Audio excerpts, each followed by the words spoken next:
नमस्कार, आप देख रहे हैं ग्लोबल इंडिया। राजमाता विजया राजे सिंधिया के जन्म शताब्दी समारोह के समापन पर पीएम मोदी ने विजया राजे सिंधिया की स्मृति में जारी किया 100 रुपए का सिक्का। यह कार्यक्रम दिल्ली में आयोजित किया गया। इसके अलावा मध्य प्रदेश में भी कई जगह राजमाता के जन्म शताब्दी के उपलक्ष्य में कार्यक्रम आयोजित किया गया। प्रधानमंत्री नरेंद्र मोदी ने ट्वीट करके इसकी जानकारी पहले ही दे दी थी कि 12 अक्टूबर को राजमाता विजया राजे सिंधिया की जयंती है। इस खास अवसर पर 100 रुपए का स्मारक सिक्का जारी किया जाएगा। यह उनके जन्म शताब्दी का उपहार है। उनके महान व्यक्तित्व को श्रद्धांजलि देने का एक सुनहरा सुअवसर है। विजया राजे सिंधिया की बेटी और मध्य प्रदेश की कैबिनेट मंत्री यशोधरा राजे सिंधिया ने ट्वीट कर पीएम मोदी का तहे दिल से आभार व्यक्त किया। आइए सुनते हैं इस उपलक्ष्य में पीएम नरेंद्र मोदी ने क्या कहा। राजमाता उनके जीवन में अध्यात्म का अधिष्ठान था।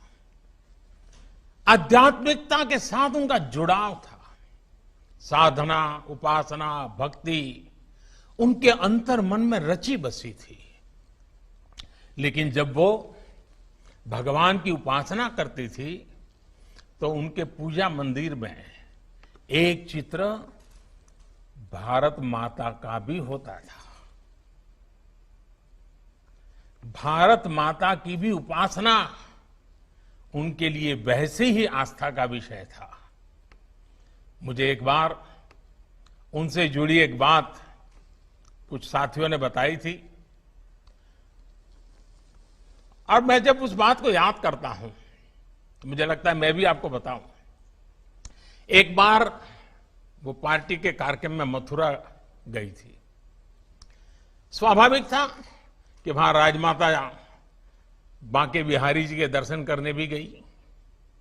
मंदिर में उन्होंने बांके बिहारी जी से जो कामना की उसका मर्म समझना बहुत आवश्यक है। राजमाता ने तब भगवान कृष्ण से प्रार्थना करते हुए क्या कहा, हम सबके लिए राजमाता के जीवन को समझने के लिए बात बहुत बड़ी काम आने वाली है। वो भगवान कृष्ण के सामने खड़ी हैं, बड़े भक्ति भाव से खड़ी हैं, आध्यात्मिक चेतना जग चुकी है और वो भगवान कृष्ण के सामने क्या प्रार्थना करती, वो कहती है, हे कृष्ण ऐसी बांसुरी बजाओ, ऐसी बांसुरी बजाओ कि पूरे भारत के सब नर नारी फिर से जागरूक हो जाएं।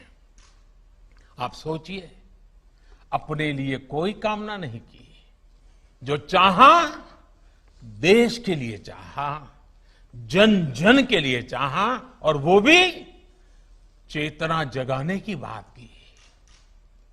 जो कुछ भी किया देश के लिए किया। एक जागरूक देश के नागरिक क्या कुछ कर सकते हैं वो ये जानती थी, समझती थी। आज जब हम राजमाता जी का जन्म शताब्दी मना रहे हैं, पूर्णता की ओर हैं, तो हमें संतोष है कि भारत के नागरिकों की जागृति को लेकर उनकी जो कामना थी, बांके बिहारी में उनकी जो प्रार्थना थी, वो आज लग रहा है कि धरातल पर चेतना के रूप में अनुभव हो रही है। बीते वर्षों में देश में जो अनेकों परिवर्तन आए हैं, जो अनेकों अभियान और योजनाएं सफल हुई है, उसका आधार ये जन चेतना है, जन जागृति है, जन आंदोलन है। राजमाता जी के आशीर्वाद से देश आज विकास के पथ पर आगे बढ़ रहा है।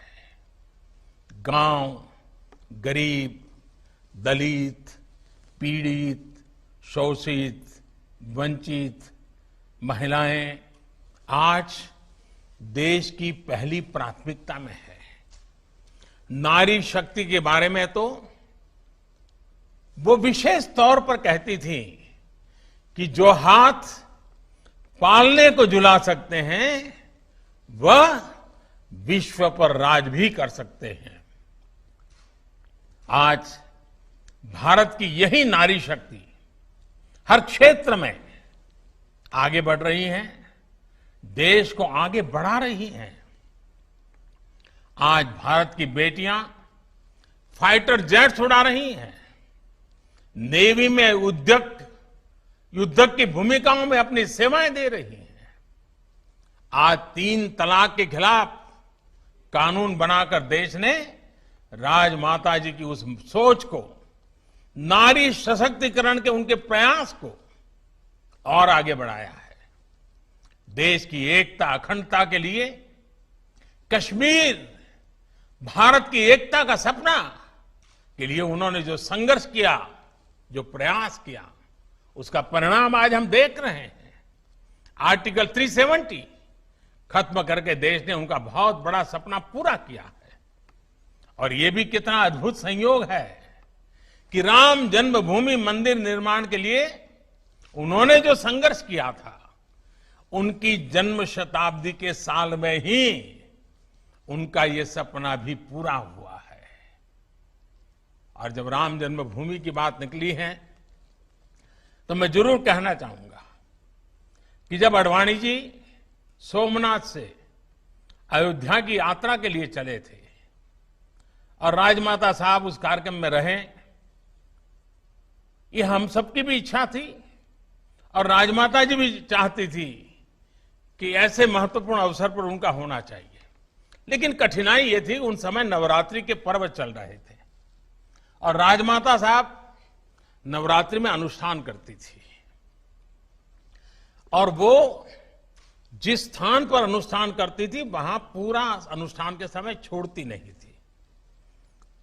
तो राजमाता साहब से जब मैं बात कर रहा था, उन्होंने कहा देखो भाई मैं तो नहीं आ पाऊंगी लेकिन मुझे आना जरूर है। तो मैंने कहा रास्ता बताइए। उन्होंने कहा मैं पूरी नवरात्रि के लिए ग्वालियर से निकल करके सोमनाथ जाकर के रहना चाहती हूं और वहीं पूरी नवरात्रि करूंगी और वहीं से जब नवरात्रि के दरमियान ही ये यात्रा का प्रारंभ हो रहा है तो वहीं मैं कार्यक्रम में शरीक हो जाऊंगी। और राजमाता जी का वो उपवास भी बड़ा कठिन रहता था। मैं उस समय नया नया राजनीति में आया था, एक कार्यकर्ता के रूप में व्यवस्थाएं देखता था। मैंने राजमाता साहब की सोमनाथ की व्यवस्था संभाली और वो समय था जब मुझे राजमाता साहब के अति निकट आने का अवसर मिला था और मैंने देखा था कि उस समय उनका ये पूरी पूजा, पूरा नवरात्रि का उनका अनुष्ठान एक प्रकार से ये अयोध्या रथ यात्रा को और राम मंदिर को समर्पित कर दिया था उन्होंने। वो सारी चीजें मैंने अपनी आंखों से देखी थी। साथियों, हम राजमाता के जीवन के हर एक पहलू से, हर पल बहुत कुछ सीख सकते हैं। उनकी कई ऐसी कहानियां हैं, जीवन की सातत्यपूर्ण घटनाएं हैं जो उनसे जुड़े रहे लोगों को बताते रहे। एकता यात्रा का ही एक और किस्सा है। जब वो जम्मू में थी तो 2 नए कार्यकर्ता भी उनके साथ थे।